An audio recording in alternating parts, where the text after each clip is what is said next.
এসব কি? এই মাথা আমার থেকেও বড় মাথা। বন্ধুরা, হঠাৎ শান্টু ভাইকে এত আদর করে খাওয়াতে দেখে আপনারা নিশ্চয়ই আন্দাজ করতে পারছেন কি চলছে। ঠিক ধরেছেন, আজ শান্টু ভাইয়ের আইবুড়ো ভাত খাওয়ানো হবে। সামনেই যে ওর বিয়ে, আর সেই জন্যই সকাল থেকে অঞ্জু রান্নাবান্না শুরু করে দিয়েছে।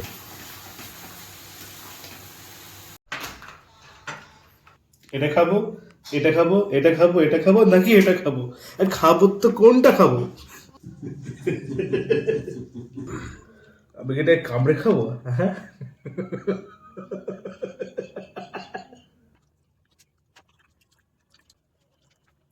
এইভাবে মাথা চিবিয়ে খেতে হয়, সে মাছের মাথায় হোক বা dot dot dot dot dot. আর বললাম না কিন্তু, হ্যাঁ।